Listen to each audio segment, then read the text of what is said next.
ये यकीन रखो कि हम उनका सुराग लगा लेंगे, वो लोग पुलिस से बचकर नहीं जाएंगे। लेकिन अगर तुम बता दोगे तो तुम्हारी एक तो जान बख्शी हो जाएगी और दूसरे हमें ज्यादा बकबक झकझक नहीं करनी पड़ेगी। शेर खान ने कहा, आपको मैं कई बार कह चुका हूं कि मैं अपने साथियों के नाम नहीं बताऊंगा। आप मुझे आदमखोर शेरों के आगे डाल दें, चाहे मुझे फांसी पर लटका दें, फिर आप बार बार मुझसे ये सवाल क्यों कर रहे हैं? बाकी रही जिंदगी की मोहलत देने की बात, तो आपका आईजी पुलिस कौन होता है मुझे जिंदगी की मोहलत देने वाला? उसका खुद अपनी जिंदगी का पता नहीं कि कब मौत आकर उसका गला दबा देगी। वो मुझे जिंदगी की मोहलत क्या देगा? मेरी जिंदगी और मौत सिर्फ अल्लाह के हाथ में है। तुम लोग मुझसे जो गैर इंसानी सलूक कर रहे हो बेशक करते चले जाओ, मेरी जबान पर मेरे साथियों का नाम कभी नहीं आएगा। अगर अल्लाह ने मेरी मौत तुम्हारे हाथ में लिखी है तो मुझे कोई नहीं बचा सकता।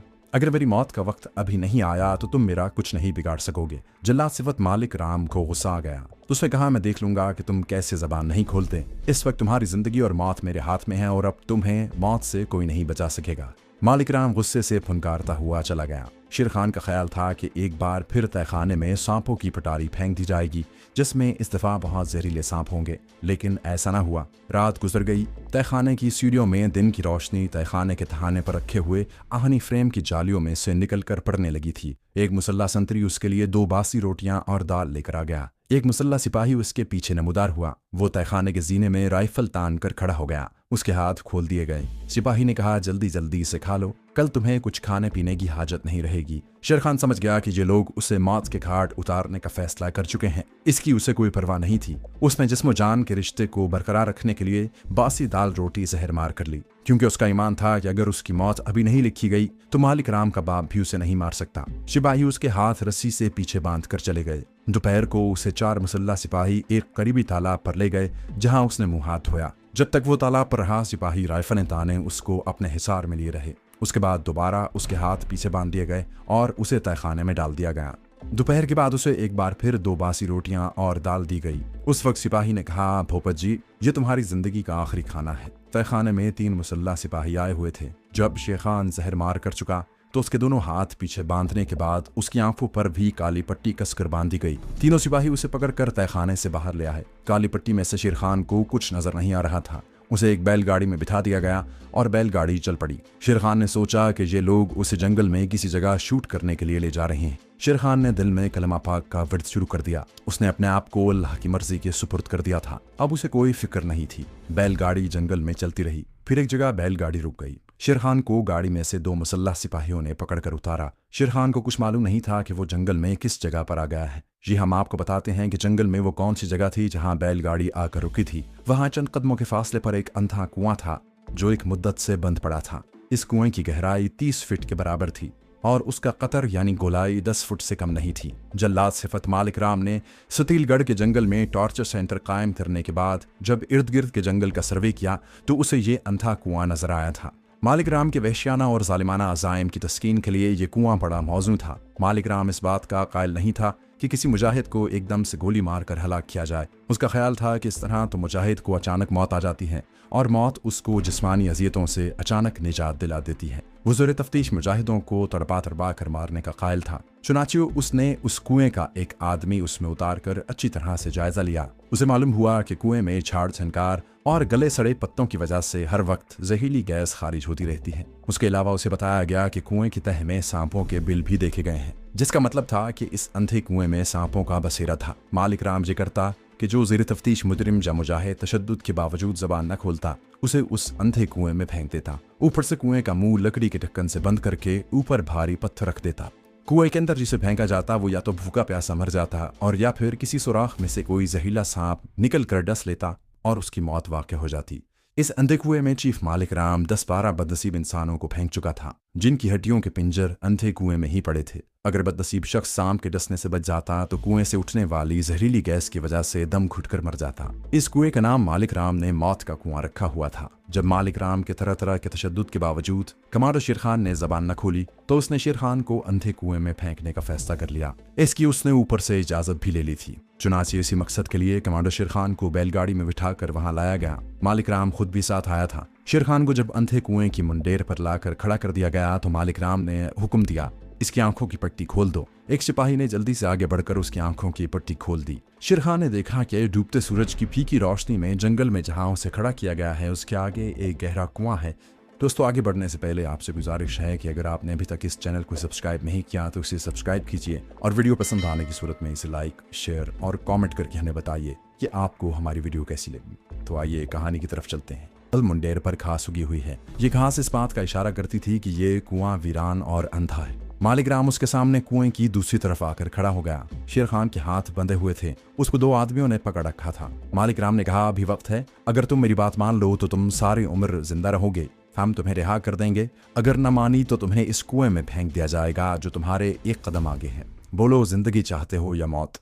शेर खान ने कहा, मुझे वो जिंदगी हरगिज कबूल नहीं जो मुझे अपने दोस्तों और अपनी जिंदगी के नस्बुलैन से गद्दारी करने के एवज मिले। मेरा ईमान सलामत है, मैं तुम्हें कुछ नहीं बताऊंगा। मालिक राम ने कहा, एक बार फिर सोच लो, क्योंकि उसके बाद तुम्हें सोचने का मौका नहीं मिलेगा। शेर खान ने कहा, मैंने जो कुछ कहा है वो मेरा आखिरी फैसला है। अगर खुदा ने मेरी मौत इसी तरह लिखी है तो मैं उसे हंसकर गले लगाता हूँ। मालिक राम ने सिपाहियों को इशारा किया। दोनों सिपाहियों ने जो शेर खान को पकड़कर कुएं की मुंडेर पर खड़े थे उसे अंधे कुएं में धक्का दे दिया। शेर खान अपने दोनों हाथों से अपने सर को नहीं ढांप सकता था ताकि चोट न लगे, क्योंकि उसके दोनों हाथ रस्सी से पीछे बंधे हुए थे। उसने वही किया जो इस सूरत में करने की तरबियत दी गई थी। उसने गिरते साथ ही अपने आप को दोहरा करके पहले रुख पर कर लिया ताकि नीचे उसका सर और टांगे टूटने से महफूज रहें। कुएं की गहराई करीब 30 फुट थी। ये बड़ी गनीमत रही कि वो पत्थरों पर गिरने की बजाय गले सड़े पत्तों, घास फूस और दरख्तों की गिरी पड़ी शाखों और इंसानी ढांचों के पिंजरों पर गिरा। उसके फौरन बाद चीफ मालिक राम के हुक्म पर कुएं को लकड़ी के गोल तख्ते से ढांप कर उसके ऊपर 2 भारी पत्थर रख दिए गए। मालिक राम ने एक सिपाही से कहा, तुम यहाँ आज की रात पहरा दोगे। कल सुबह ये तसल्ली करने के बाद ये कश्मीरी जासूस मर चुका है, तुम वापस अपने सेंटर में आ जाओगे। अपनी तरफ से मालिक राम शेर खान को हमेशा हमेशा के लिए खत्म करके बैलगाड़ी में सवार होकर वापस चला गया। सिर्फ एक संतरी पीछे रह गया जो अंधे कुएं के एक करीबी दरख्त पर चढ़कर बैठ गया और पांव लटकाकर सिगरेट पीने लगा। शेर खान ने गिरते ही सबसे पहले ये जायजा लिया कि उसकी कोई हड्डी तो नहीं टूटी। घास फूस और गले सड़े पत्तों ने उसे चोट लगने से बचा लिया था। कुएं को ढांप देने से अंदर अंधेरा छा गया था, अगरचे बाहर अभी दिन की रोशनी बाकी थी। शेर खान की हड्डी पस्ती सलामत थी। एक रुख पर गिरने और इंसानी हड्डियों के पिंजरों के ऊपर गिरने से उसकी एक जानिब की कूल्हे की हड्डी दर्द करने लगी थी। कुएं में गले सड़े पत्तों की वजह से नागवार बू पैदा हो रही थी। शेर खान ने पहला काम ये किया कि अपने आप को हल्के हल्के झटकों से धकेलते हुए कुएं की दीवार के पास ले गया। जहां जगह थोड़ी ऊंची और दरख्तों की झाड़ियां खुश्क थी। उसने कुएं की दीवार के साथ पुष्ट लगा ली और पीछे बंधे हुए हाथों से दीवार को टटोला। दीवार की चुनाई में ईंटें भी इस्तेमाल हुई थीं और पत्थर भी। कहीं कहीं दीवार में घास उग रही थी। कमांडो शेर खान ने दीवार में से बाहर निकले हुए एक पत्थर को चुन लिया और उसके साथ हाथों पर बंधी रस्सी को आहिस्ता आहिस्ता रगड़ना शुरू कर दिया। ये बड़ा सब्र तलब काम था और शेर खान सब्र करना जानता था। सब्र उसके मुसलमानी ईमान का एक हिस्सा था। उसे अल्लाह ताला का फरमानजात था कि अल्लाह सब्र करने वालों के साथ है। दीवार का पत्थर नोकीला था, हमवार था, सिर्फ उसका एक किनारा जरा सा उभरा हुआ था। शेर खान हाथों की रस्सी को उसी किनारे पर रगड़ रहा था। देर तक वो दोनों बंधे हुए हाथों को पत्थर के किनारे पर रगड़ता रहा। आखिर वो थक गया और रुक गया। थोड़ी देर के बाद फिर बंधे हुए हाथों की रस्सी को उसी जगह से रगड़ने लगा। रस्सी बड़ी मजबूत थी, उस पर पत्थर की रगड़ का बहुत कम असर हो रहा था। वक्फे वक्फे से शेर खान 2-3 घंटों तक रस्सी को रगड़ता रहा। आखिर उसे सब्र का इनाम मिल गया। रस्सी की एक गांठ कट गई, अब दूसरी गांठ बाकी थी। उसने उसे भी आहिस्ता आहिस्ता पत्थर की धार से रगड़ना शुरू कर दिया। उसे मजीद 2 घंटे लग गए। फिर रस्सी की दूसरी गांठ भी कट गई। शेर खान ने हल्का सा झटका दिया और उसके दोनों हाथ आजाद हो गए। वो दोनों कलाइयों को सहलाते हुए कुएं की दीवार के साथ पेक लगाकर बैठ गया। कुएं में गले सड़े पत्तों की नागवार बू फैल गई थी, मगर इस बू में जहरीला अंसर ज्यादा मिकदार में नहीं था, लेकिन हर सांस के साथ थोड़ी थोड़ी कार्बन डाइऑक्साइड गैस उसके फेफड़ों में जरूर जा रही थी, जो उसे कुछ वक्त गुजर जाने के बाद बेहोश कर सकती थी और उसके बाद बेहोशी में ही उसकी मौत वाक़ हो सकती थी। शेर खान को इससे पहले कुएं से निकलने की कोशिश करनी थी। शेर खान ने उठकर कुएं की दीवार को दोनों हाथों से टटोल कर देखने की कोशिश की। दीवार ईंटों और पत्थरों को मिलाकर गारे से बनाई गई थी। बहुत पुरानी होने की वजह से कहीं कहीं से ईंटें और पत्थर थोड़े थोड़े बाहर निकले हुए थे। कुएं का कतर यानी गोलाई 10-12 फुट थी और शेर खान के लिए यह मुमकिन नहीं था कि वो कुएं की दोनों दीवारों पर पांव फंसाकर ऊपर चढ़ सकता। उसे कुएं से हर हालत में बाहर निकलना था। वो अपनी तमाम सलाहियतें बरूए कार लाकर ये सोच रहा था कि कुएं में से किस तरकीब के साथ बाहर निकला जा सकता है। वो बैठ गया और अंधेरे में इधर उधर हाथ फेरने लगा। एक इंसानी खोपड़ी उसके हाथ में आ गई। उसने उसे छोड़ दिया। फिर अंधेरे में इंसानी पिंजर की पस्तियों पर उसके हाथ पड़ गए। इन इंसानी पिंजरों की हड्डियों से जाहिर था कि इससे पहले भी टॉर्चर सेंटर का जल्लाद चीफ मालिक राम कई लोगों को कुएं में गिराकर हलाक कर चुका है। ये इन बदनसीबों की हड्डियों के पिंजर थे, मगर कमांडर शेरखान को इन मुर्दा हड्डियों से कोई सरोकार नहीं था। वो उनकी कोई मदद नहीं कर सकती थी। वो उठकर आहिस्ता आहिस्ता दीवार पर हाथ फेरता गोल दायरे की शक्ल में घूमने लगा। एक जगह उसके सर के साथ ऊपर से लटकती हुई कोई चीज टकराई। वो वहीं रुक गया। बंद कुएं के अंधेरे में उसने हाथ ऊपर करके लटकती हुई चीज को छुआ। वो कोई रस्सी नुमा चीज थी। बहुत जल्द उसे मालूम हो गया कि ये किसी दरख्त की जड़ है जो कुएं की दीवार में किसी जगह से निकली हुई है। उसने उसे 2-3 झटके दिए।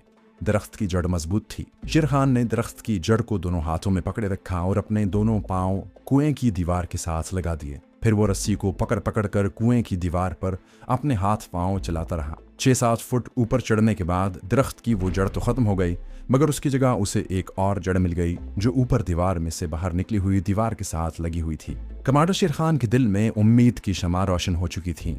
उसे यकीन हो गया था कि कुदरत उसकी मदद कर रही है और उसने उसे कुएं से बाहर निकालने के लिए एक सबब पैदा कर दिया है। 10-11 फुट ऊपर जाकर दरख्त की ये जड़ भी खत्म हो गई। शेरखान ने दोनों पैर कुएं की दीवार से टिकाए हुए थे। उसने दरख्त की जड़ को एक हाथ से थाम रखा था।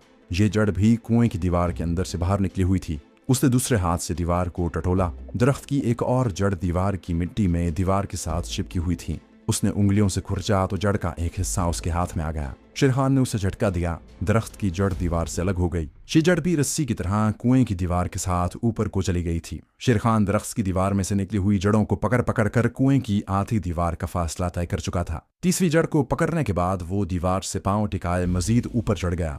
यह जड़ कुएं की मुंडेर से 2 फुट नीचे तक गई हुई थी। वो कुएं की मुंडेर से 2 फुट के फासले पर पहुंच चुका था। उसे कुएं के ढके हुए धाने में से आती जंगल की ताज़ा हवा महसूस हो रही थी। वो जानता था कि मालिक राम अहमक नहीं है।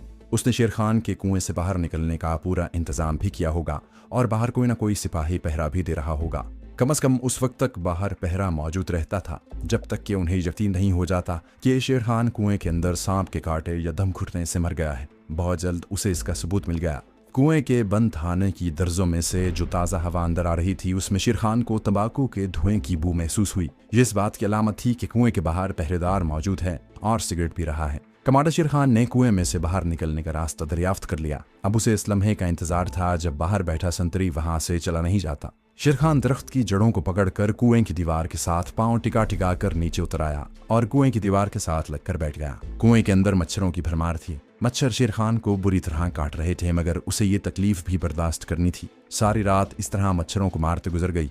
बाहर दरख्तों में जंगली परिंदों के बोलने की आवाजें आने लगी। शेरखान ने ऊपर देखा। कुएं के ढके हुए धाने के किनारों की दर्जों में से दिन की रोशनी अंदर आ रही थी। सुबह हो चुकी थी। फिर उसे बाहर कदमों की आहट सुनाई दी। कोई कुएं की छत पर चल रहा था। उसे छत पर से किसी भारी पत्थर के लुढ़काने की आवाज आई। उसके बाद किसी ने कुएं के धाने पर गिराए हुए तख्ते को एक तरफ घसीटना शुरू कर दिया। शेरखान जल्दी से दीवार से अलग होकर एक लाश की तरह झाड़ियों और गले सड़े पत्तों के ऊपर लेट गया। वो नींबा आंखों से कुएं के धाने को देख रहा था। ऊपर से तख्ता हटा दिया गया। कुएं के अंदर दिन की रोशनी आने लगी। फिर एक आदमी ने झांक कर कुएं में देखा। ये वही सिपाही हो सकता था जो रात भर कुएं के बाहर पहरा देता रहा था। उसने आवाज देकर कहा, हम तुम्हें बाहर निकालने आए हैं। फिक्र न करो, आईजी साहब ने तुम्हारी जान बख्शी का हुक्म दे दिया है। क्या तुम जिंदा हो? जिंदा हो तो जवाब दो, हम तुम्हें बाहर निकालें। शेरखान समझ गया कि ये एक चाल है। सिपाही सिर्फ इस बात की तसल्ली करना चाहता है कि शेरखान मर चुका है या जिंदा है। शेरखान उसी तरह लाश की तरह पड़ा रहा। उससे कोई जवाब न दिया। फिर ऊपर से टॉर्च की रोशनी नीचे डाली गई। टॉर्च की रोशनी शेरखान की आंखों पर पड़ी तो उसने आंखें बंद कर लीं और जिस्म को बेहिस हरकत किए रखा। सिपाही ने ऊपर से 3 मरतबा आवाज देकर पूछा, जिंदा हो तो आवाज दो ताकि हम तुम्हें बाहर निकालें। तुम्हें माफी मिल गई है। मगर शेरखान उसी तरह बेहिस हरकत पड़ा रहा। ना उसने कोई हरकत की और ना ही कोई आवाज निकाली। सिपाही समझ गया कि कुएं में इतनी बुलंदी से गिरते ही कैदी की गर्दन की हड्डी टूट गई थी और वो मर गया है। वो ये भी जानता था कि अगर कैदी बेहोश हुआ तो भी बंद कुएं में भूखा प्यासा रहकर 1-2 दिन में मर जाएगा। सिपाही ने लकड़ी के तख्ते से कुएं का मुंह बंद कर दिया और उस पर दोनों भारी पत्थर रखे और टॉर्चर सेंटर में पहुंचकर चीफ मालिक राम को बढ़ा चढ़ा कर बताया कि कैदी मुजाहिद मर चुका है और उसकी लाश ने गलना सड़ना भी शुरू कर दिया है। मालिक राम ने पूछा, तुमने अच्छी तरह से तसल्ली कर ली थी कि वो मर गया है? सिपाही ने कहा, सर मैंने खुद लाश पड़ी देखी है। मैंने ऊपर से 6-7 पत्थर भी मारे मगर लाश ने कोई हरकत न की। कुएं में लाश की बदबू फैली हुई थी। उसके बाद मालिक राम ने कोई सवाल न किया। दूसरी तरफ जब सिपाही कुएं का मुंह बंद करके चला गया तो कमांडो शेर खान ने बाहर निकलने की जिद्दोजहद शुरू कर दी। एक बार वो रिहर्सल कर चुका था। दरख्त की पहली जड़ को पकड़कर वो दूसरी जड़ तक आया। वहां से दूसरी जड़ की मदद से तीसरी जड़ को पकड़ा और तीसरी को पकड़कर वो कुएं के धाने से 2 फुट नीचे आ गया। आगे उसकी मुहिम का सबसे मुश्किल मरहला शुरू होने वाला था। उसने दीवार में से निकली हुई दरख्त की जड़ को दोनों हाथों से पकड़कर अपने दोनों पांव कुएं की दीवार के साथ अटकाए हुए थे। एक खतरा यह भी था कि दरख्त की जड़ टूट न जाए। दरख्त की जड़ टूट जाने से उसे चोट लगने का खदशा भी था और उसके बाद कुएं से बाहर निकलने का इम्कान भी हो सकता था।